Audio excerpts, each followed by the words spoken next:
Hello everyone and welcome back to Getting Stuff Painted, my bi-weekly update, give or take, on the miniatures I've been painting for the games we cover here on the channel. This is the slightly sniffy allergy edition.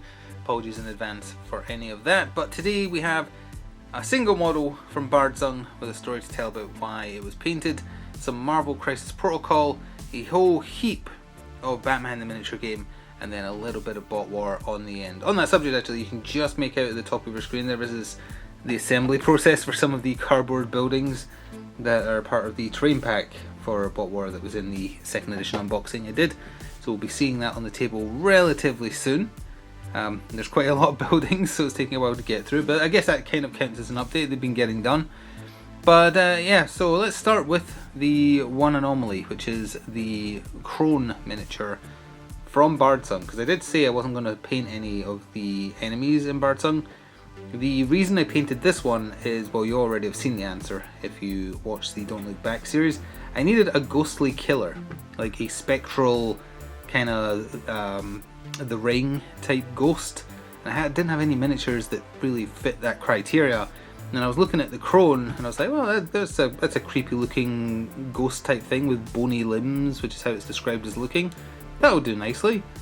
So I painted it. I did a pretty quick job on it because I wasn't even sure what the official paint job of it was. So I mixed some of the Tesseract Glow with Gloomhaven, whatever it's called, the ghost texture paint that Citadel does, and a little bit of Vulpus Pink on the tongue and the tips of the fingers, which is actually the only contrast work on it. The rest was technical paints and fluorescence, that kind of thing. And a wash of neon oil over the top to darken the shading, make it look more ghostly. I kind of like how it came out. Maybe a bit too many bright bits at the back there, but that's okay. She's holding a skull, but it's not really that obvious, and of course the ball is being dropped at my feet, as is tradition for these painting updates. So that's the reason it got painted, so when we do eventually run into the Crone in Bardsung, it'll look better on the table as well, because it'll be painted. But that was done for our Don't Look Back video, the episode 5, if you want to go check it out. So moving on to Marvel Crisis Protocol, we have Shadowland's Daredevil, we have Nick Fury Jr., and his Agents of S.H.I.E.L.D. So most of the new release is done. Elektra's on the painting table at the moment, still getting, I haven't really started beside basing, but the hand ninjas are going to take the longest. They're a very large model, they're very complicated, they were a pain to put together, but these ones were pretty simple. I know a lot of people, when they got the original Daredevil miniature for Crisis Protocol, they painted him to look like Shadowland. And now when they're getting this one, they're painting him to look like regular Daredevil, and I actually think that works better. I think this suits a regular Daredevil better, and then the other one, who's kind of in a more dynamic, kind of almost like he's floating, so he looks like he's possessed, pose would have fit Shadowland better, because it is Daredevil when he's possessed by a demon or whatever. But I already painted that one normal, so this one did have to be Shadowland Daredevil. I did the normal grey sear undercoat for working with contrast paint. I can't tell if that's in focus, I think it is. It's hard to tell with the black suit on the black table now. But after doing the base coat, I did a wash of Drakkenshade. Drakkenshade something or other, the blue wash that Citadel does, to add a little bit of definition once the Black Templar went on. Again, I don't think it really made much of a difference, but I wanted it to not just be plain black, I wanted a little bit of shine beneath.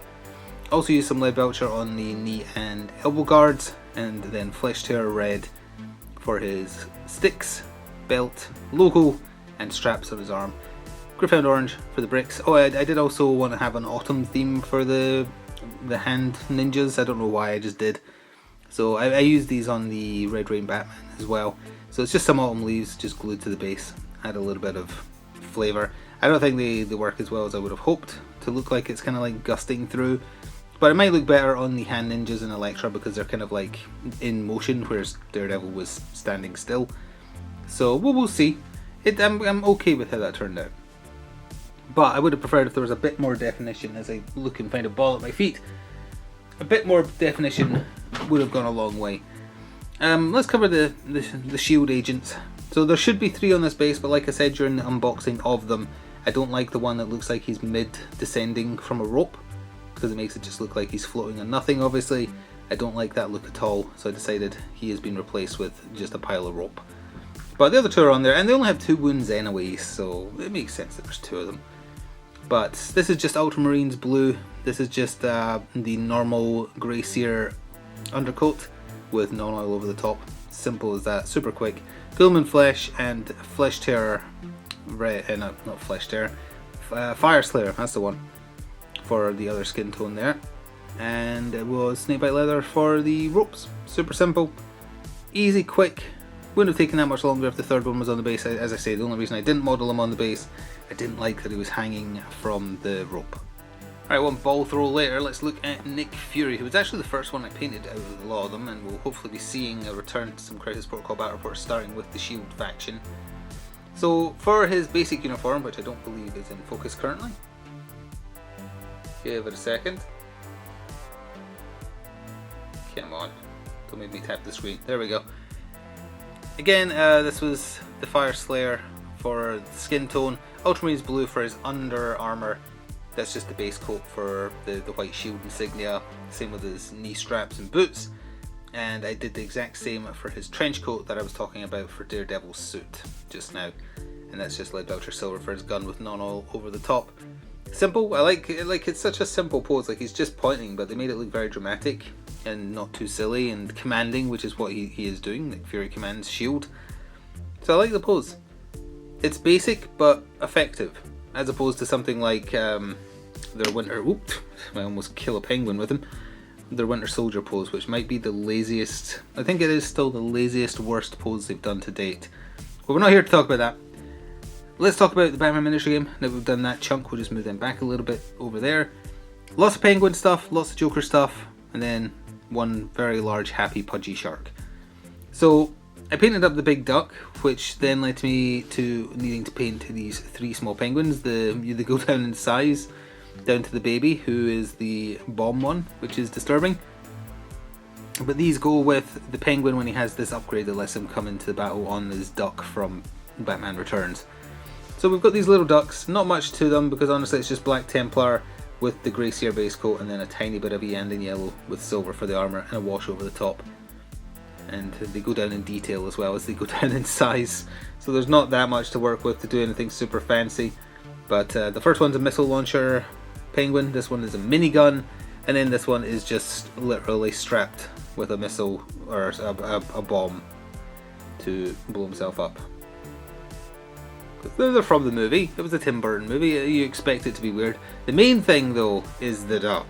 Now I did end up making it look a bit dirtier than I meant to. I used Agrat's Earthshade over it all when I was finished. I kind of regret doing that, maybe if I thinned it down a little. It's supposed to look a little bit manky. I watched the Batman Returns recently and it's not clean looking in the film. But this is just, it's a resin miniature that comes with Penguin. If you have to buy Penguin separately these days for 3rd edition, and he comes with the duck. So it's a bunch of Iyanden yellow and Griffin orange with Talisar blue for his eyes and Vulpes pink for the tires and Talisar blue inside the inserts as well. Then just with a copious amount of wash over the top. Not much to say about it. I think again I went a bit over top with making it look dirtier than I meant to, but that's okay. Again, at a distance, like this kind of distance, I think it looks fine. And it does have a slot inside it for Penguin to be permanently modelled in it, but that would not be a good idea because sometimes you might want to run without it. So if he's on his base and he's not like magnetized or anything, you're just going to have him like sitting on top like that, which doesn't look great, but at least that way it gives you the option of sometimes taking the upgrade and sometimes not. So then we have the Joker themed stuff, which is from the Three Jokers release wave, and we'll start with Little Gaggy, the henchman version of Gaggy, who good luck getting in perfect focus. Oh, that looks not too bad. So I did the entirety of his Jester costume in Iyanden yellow, then just used Black Templar to pick out the checkered board type effect as best I was able, which it's okay. It's not as good as it could have been. Black Templar for his bowl cut as well, and just Lead Belcher for his taser or whatever it's meant to be, electric baton. Gulliman Flesh for his skin tone. The white ruffles are just the base coat colour with wash over the top. And for the bases, I go over them with Basilicanum Grey, and then once it's dry, I use Storm Vermin to pick out the tiles a bit better, because I think it looks better with the tiles done like that. Might be wrong. But then we have Joker's Victims 1, 2 and 3. I don't know which is which. They're just mindless zombies who've been Jokerized. And I use the same colours for all of them, so I'll just talk about them in general as I show close-ups-ish, in theory. close-ups-ish. The camera will eventually do what I say, perhaps. Or perhaps not. In rebellious mood, there we go. I think that's good there. So one has a knife, one has a pipe, and one is just grabby hands. So the way I decided to do them was the usual way I do purple, which is to use the contrast purple, which isn't that great, Shyless purple it's called, and then dry brush over it with Genestealer hide to try and line it back up a little bit. And if you go too far with it and want it to be dulled back down, use a wash. That's the basics of it.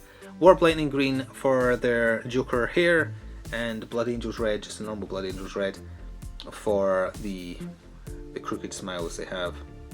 Yeah, it's not playing nice with these ones. So this one's actually meant to be leaping forwards, but the miniature did not have any kind of lean on it, and if I tried to, it would probably snap.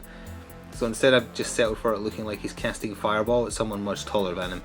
But yeah, he is meant to be like lunging, I think, because he's in the official art. He is lunging, but the model is not modeled like that, because it's the 1 foot attached to the base and there's no bend on it at all. So I don't know, the person who does their official paint jobs must have lent him further forwards, because they don't come like that. And then this one's just running with his metal pipe ready to smack someone upside the head. And you can actually have up to 4 each of these on the table. You could do a full literal zombie horde if you wanted to, although I don't think you would want to really, because that's just a lot of nobody doing nothing, but whatever. It's fun. And in general, I like the costumes. I think they're fun costumes. They're straight out of the Three Jokers comic when they're in the cinema at the end. So they fit the theme. They look neat, and one of the Three Jokers can actually spawn those in if anyone dies within 8 inches of him. So that's another way to get them onto the table for free, and they're only worth 5 rep each. So they're not that great, but if you get them for free, they're a nice little addition. So the last thing we have for the Batman miniature game this time, and is King Shark from the Suicide Squad releases. Still haven't cracked open the Suicide Squad box itself. I'm doing the additions first because it's just easier to get them done and cleared away. And I wanted to paint King Shark because he's adorable, especially this rendition of him, the pudgy, just waving hello version. Tried my best to do his tartan pants, or shorts I should say.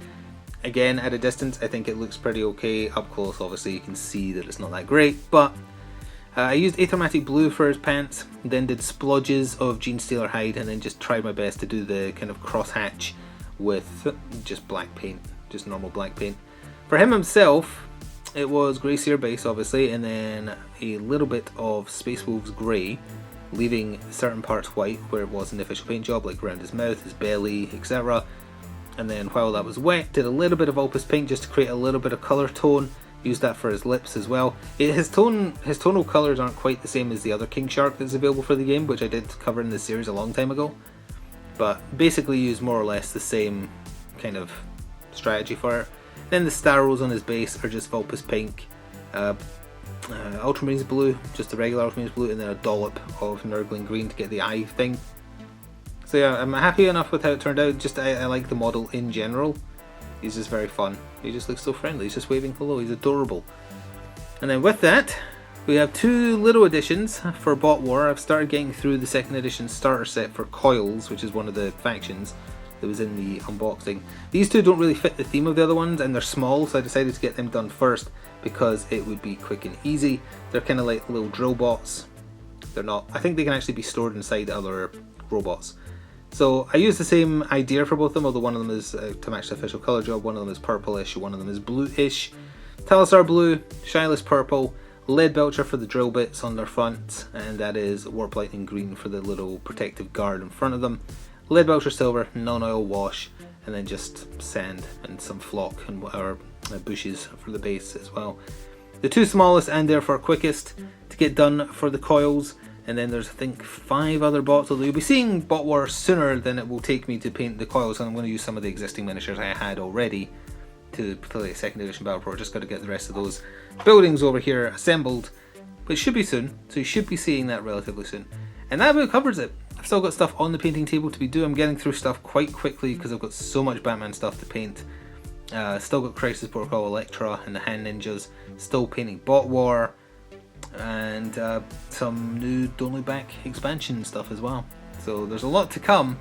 On that note, that's it for this time though, so if you'd like to show me what you've been painting, feel free to do so on Twitter. You can find the link in the description box below. Even if it's a game I don't play, I don't mind seeing it. I just like seeing painted minis and your efforts at it. And that about covers it. Yeah, I think I did my outro in the wrong order, so it's thrown me off. But thank you for watching, and I'll see you again in roughly 2 weeks for another update. Until then, ta-ta for now.